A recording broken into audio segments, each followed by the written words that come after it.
Welcome, everyone, to this very special broadcast of Ascend TV live on the autism spectrum. I'm Keith Halpern, your co host. And I'm Will Burnick, your co-host. And today's very special program is to celebrate and to describe Ascend's 25 years of existence. We recently had a very successful celebration commemorating this, and we're now going to be having some of the founders and early participants in Ascend describe our history and what we're doing now and some final thoughts. But before I begin, Will, I can't see your t-shirt. What you got today? I'm wearing my Christmas sweater as my last shirt of 2024. Since this is the time of the holidays, I'm wearing to go with the theme of the holidays. For those of you who are celebrating Christmas or getting ready to celebrate Christmas, I encourage everyone to wear Christmas shirts, wear Christmas shirts or something festive. Tell us about your background with Ascend. Thank you very much, Will. I'd be proud to. At last Saturday at the party celebrating our 25th anniversary, we recognized Pamela Wolfberg, Dr. Pamela Wolfberg of San Francisco State University, for her support at the very beginning of Ascend and for many years afterwards. And that's because, as I remember, the beginning of Ascend, and I am one of the founders, along with Camilla and Greg and Paul and several others. It all started at a conference at San Francisco State on autism that we each had come to. We'd heard about it from different sources, but it was a chance to see a panel, and this was of most interest to me.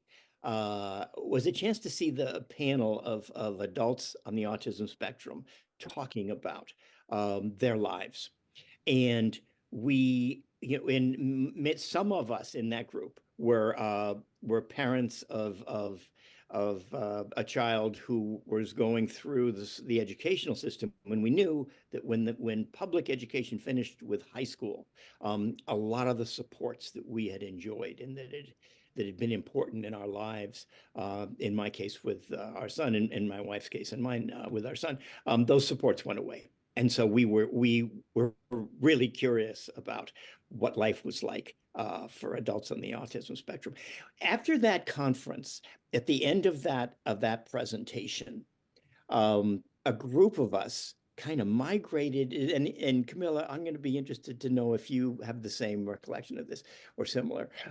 We migrated into a neighboring classroom and sort of continued the question and answer part of that panel, exploring the lives, what happens, how they work, how they live, what challenges they have of adults on the autism spectrum. And out of that sort of ancillary meeting, a group of us introduced ourselves, and agreed to continue meeting. And San Francisco State was made available to us. In addition to Pamela Wolfberg, there was another professor, Dr. Adriana Schuler, who was very helpful and supportive. And so we started having meetings. And I want to end my recollection of the beginning by noting two things that happened then and that were common in Ascend to some degree up until today. One is that it was a group of three people from three different constituencies meeting as equals and jointly running the organization, making all the decisions together. It was people on the spectrum, it was parents and family members, and it was professionals such as academics involved with autism. And from the very beginning, Ascend was kind of unique that way. It was a three-part organization, and the needs of all three were were going to be met ultimately. And the other thing is our check-ins became kind of the most important part of the meeting, and in some cases, the whole meeting. What I mean by that is, as we started having meetings, we'd always begin by going around the table, whoever was there, and having people introduce themselves and saying what their interest was, and that particular day related to issues of autism. And out of those introductions, discussions would continue. And as I say, it was frequently half of the meeting. If we were planning on 2 hours, it was frequently half of that, and sometimes more, that would be spent exploring the needs and interests and getting feedback from other individuals sitting around the table that was helpful. So AASCEND was kind of built on that model. And I think it's what gives us uniqueness and also strength. Camilla, can you tell us about your background with AASCEND? Well, I was at that same meeting with David Van Etten and others, and we were excited. This was an opportunity. I too had a son who was going to be entering the adult world, and I didn't know where we were going. I didn't know other adults on the autism spectrum. I was excited, and I looked to this group of adults for guidance and help. When we first started meeting, you have to remember, we didn't know who we were. We just knew that we had an idea that somehow we could help each other and that we needed. And so what was our structure going to be? This was an important question for us. We didn't have a name. Who were we? And we had different ideas about the structure. So we had some pretty wild names proposed, as I recall.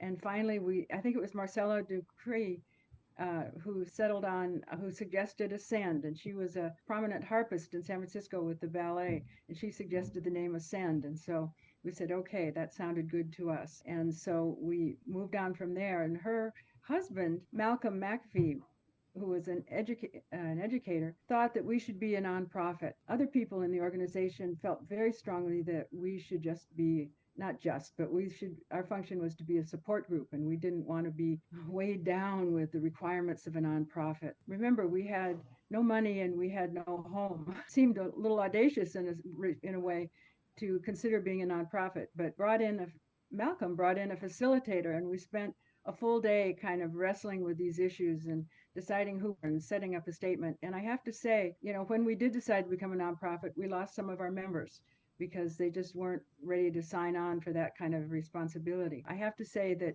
because of our nonprofit structure, I think that we have survived for 25 years. I think without that formal structure, regular meetings, election of officers, all of that has a treasurer's report, the idea that there was a treasury, that there was a bank account.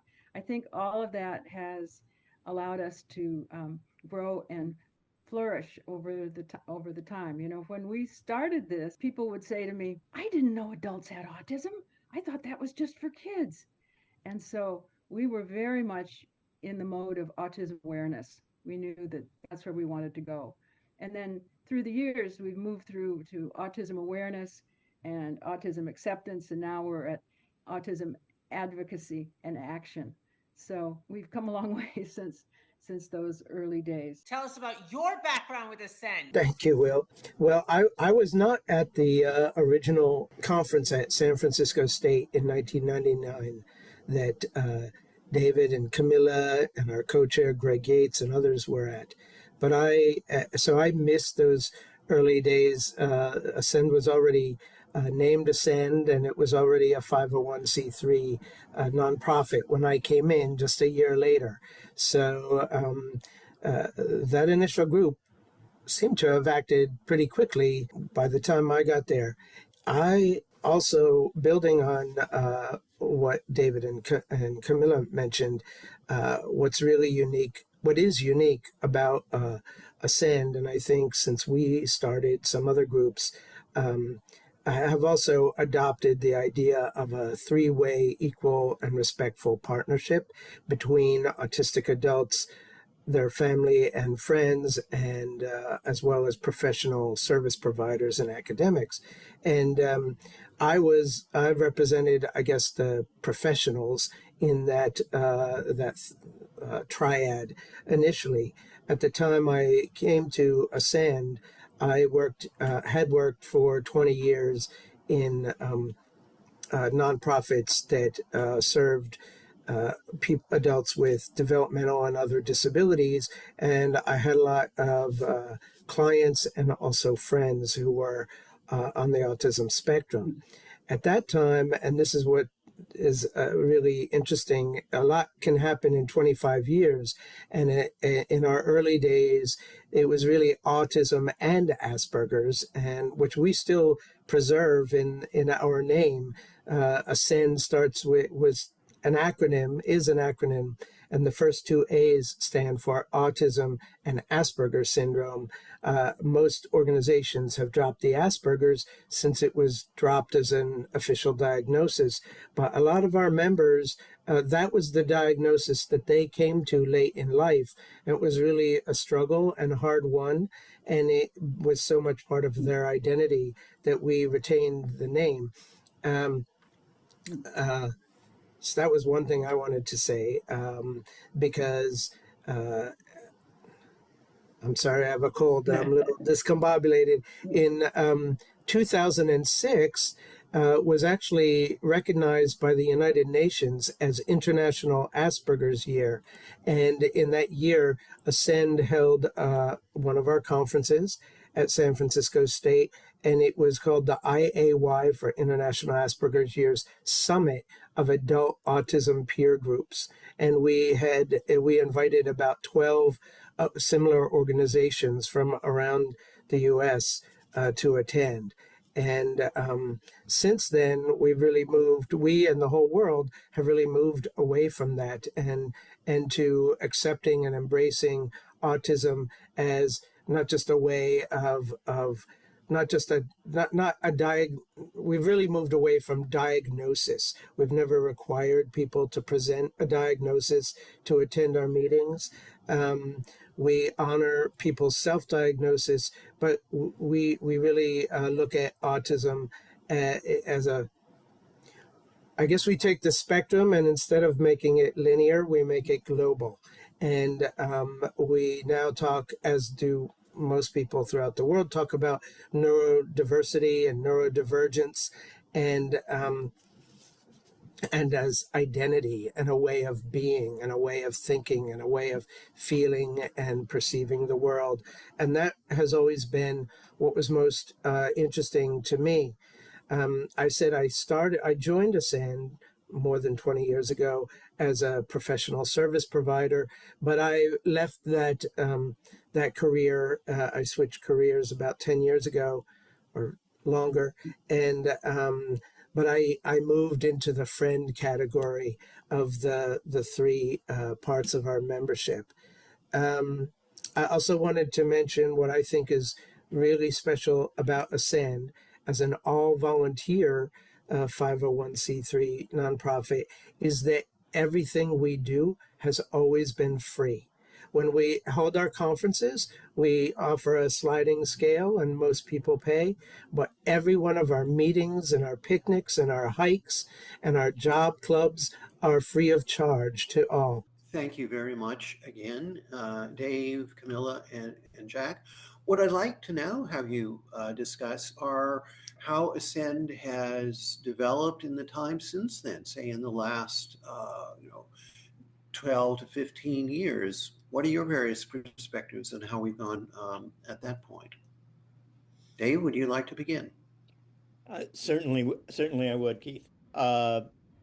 So Ascend began at a conference where a group of us got together during the conference and then continued meeting afterwards, and that was in 1999. I'd like to highlight one part of our activity coming right after that and continuing on, which is the conferences that we've held. And So from 1999 beginnings, we put on our first conference, which was an opportunity where we would get there's a wonderful small conference center on the San Francisco State campus, and it was available to us, not free, but at a rate that was, maybe 20% of what it would have been at any hotel in the city, any other place. So it was a great facility for what we were doing, and it was very inexpensive. And we held conferences in 2001, 2, 3, 4, 5, 6, 8, 11, and 2014 and 2018. We held conferences, annually for a while, and then every other year, and up until COVID.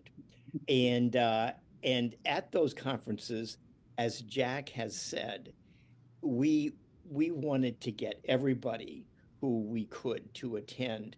We wanted people on the spectrum, and professionals, teachers, researchers, and parents. And there we tried to get speakers and put together panels. There was often a panel sort of like the original panel that started AASCEND at that original conference, with adults on the spectrum talking about their lives. So we put on conferences, and it was a chance to get new members, and a chance to kind of spread the word about AASCEND within our community and beyond. And I want to give just two examples of things that personally were very impactful for me at those conferences. Um, One was, I'll never forget, someone came with a virtual headset that you could put on, and it would give you a chance to feel what it was like for someone on the spectrum to experience being in an educational classroom. And we'd talked about it, we'd heard about this, and maybe our kids had talked to us about it, but it was something entirely different to put on this headset, and to experience all the distractions, the noises from outside, just the real difficulty of giving any attention to the teacher in the room. That was a real aha moment for me. And another one was, we had Temple Grandin at one of our conferences, appearing on Zoom, or a similar technology. And I remember her talking about, again, how explicitly. And so this was an understanding that, was very valuable to me, but that I wasn't available any other way. Temple Grandin talking about what it was like to think in pictures. You may remember that's the title of her most famous book. And she would talk about how she perceived things, and how she could be as productive as she was with the constraints of being on the autism spectrum.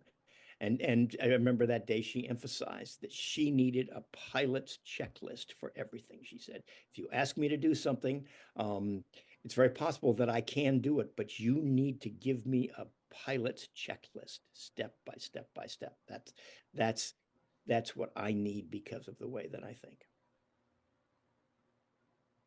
Excellent. Thank you very much, Dave. Camilla, do you have any particular focuses that you would like to discuss with us? Well, one of the things that's always been interesting to me is that we rather immodestly say on our website and in our brochure that AASCEND is a platform for innovation. But what exactly does that mean? I think that we've been able to develop all of the programs that we have. We have the job club, the in-person job club that morphed into an online job club. We have the online, individual support weekly job club. We have the Spectrum Employment Community by AASCEND on LinkedIn. We have social media, and we have a young people's game group serving transition age youth. So how did all of those programs develop? It wasn't just a board function. It was individuals with a good idea who were willing, and the individual was willing to provide leadership. And because of our structure, because we offered a nonprofit, we offered board insurance, we offered accountability, individuals are able to come in and provide a good idea and leadership. So a lot of things have developed that wouldn't in a normal organization. It isn't top down, it's kind of a lateral, a lateral structure. And it's worked very well for us. And we've been able to take advantage of many, many good ideas and many talented individuals. Thank you. Very important there. And then Jack, can you tell us your perspective? Thank you, Keith. So when I look back, I think about the growth of AASCEND, and I can remember so many people that were that came to every meeting in the early years that have either moved on, some have passed away, or they got jobs and they no longer come. And then there's people with us today who were definitely not around in the early years. Over the years, in fact, we've had 40 members of our board of directors who are really serve in place of our staff, since we're an all-volunteer organization. And the size of our board has always been about 15 to 18 people, but we've had 40 members over the years. And during that time, because we've had so many people be part of our community, relationships really have developed. There were members of AASCEND who attended my wedding. I've attended other members' weddings. Then I guess we'll get to the pandemic in a little bit, like everybody always has to. But I also, the last thing I want to say is our meetings, I mentioned, include hikes and parties and picnics, and also presentations and panels. My favorite meetings have always been the ones where we don't invite a guest to present to us and hear from us, but where it's a facilitated discussion. And some of those that I can just think of off the top of my head, we would always talk about some experience on and off the spectrum. And we've done aging on and off the spectrum, dating and relations on and off the spectrum, depression, spirituality, disclosure at work. That was more for autistic folks, women on the autism spectrum. And all of these were really just very dynamic conversations where we learn from one another, which is another core element of our identity and our mission. Now our book correspondent, Jennifer Brooks, has a question for our panel. Yes, I was wondering, over the past quarter century, have you seen any positive changes in the broader society, like in people's attitudes or in public policy that AASCEND may have been a part of in bringing about? Let me go first, although the fact is, Jennifer, I really don't have a very good answer to that. I guess I would have to say there may well be those changes, but I'm unable to find anything I can say. This points to progress that's been made in that area. Hopefully some of the others do have things to offer. I think two things that I've noticed in the wider community is more familiarity with people with the terms on the spectrum and autism, and more acceptance. More and more celebrities and authors have come out, if you will, as being autistic. And organizations, for a while and we may still be, I don't know, working with SAP, which had formed a department to hire people on the spectrum. And I think that's much more common. In our early days, people weren't even familiar with the words Asperger's, but also even autism. And as Camilla said, only thought of children as being autistic, or only didn't recognize quote unquote high functioning autism. And now I think there's a much broader understanding of the true spectrum of autism. Yeah, one of the things that AASCEND has been involved with locally is working with the San Francisco Police Department on training officers and training staff to know and to be able to identify people on the spectrum and to have strategies for more effectively dealing with them so we can keep our community safe. Our community is more likely to be a crime than a perpetrator. So, we really need to have a strong relationship with law enforcement. I was talking with a trainer who goes around the state of California, works for the Department of Developmental Disabilities, and she said that she shows portions of our training film all over the state of California as examples of what a local grassroots group can do. So we do have impact, and it's something we can be proud of. One of my favorite moments occurred last week at the party, and it's a moment that occurred over and over again. A young man came up to me on the way out and said, "I had a really good time." He said, "This was very much fun. Thank you so much." And he left. And it's that kind of moment that's repeated over and over again that inspires me to keep going.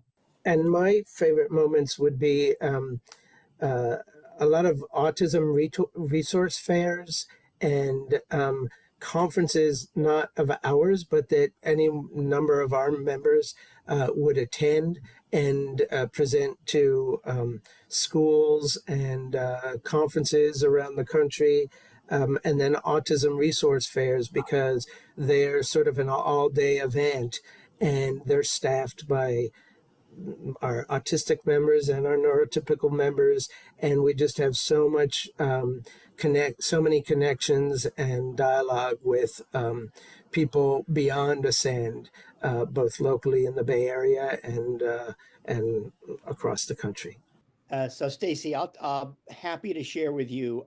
My hope for the future for AASCEND is that it will continue to be a unique resource for people who need to have questions about housing for themselves or for a member of their family on the autism spectrum, about how to find work. I've used AASCEND when issues have come up in these areas. Various members have helped me find a solution. And another example of that was at the picnic this year. Camilla mentioned to me that when her son Andrew went on a flight, they knew that you could take advantage of a special TSA program for people on the autism spectrum, and that once they'd learned about this program and they were able to have their son participate in it, and once he announced himself as eligible for that, getting through security and onto an airplane was a piece of cake. Thank you, everyone, for your time. Again, incredibly rich and valuable material for our viewers and our members. That will be it for our very special program for this week. So before I end, I'd like to say to AASCEND, as my people say, may you go from strength to strength. And may another 25 years be as successful and even more successful as our last 25 have been. So wrapping things up, I'm your co-host, Keith Halperin. I'm Will Burnick. I'm Stacy Kennedy. I'm Jennifer Brooks. I'm David Van Etten. I'm Camilla Bixler. I'm Jack Fagan. Mm-hmm. And we're AASCENDTV, Life on the Autism Spectrum. Stay well, stay warm, and happy holidays to one and all.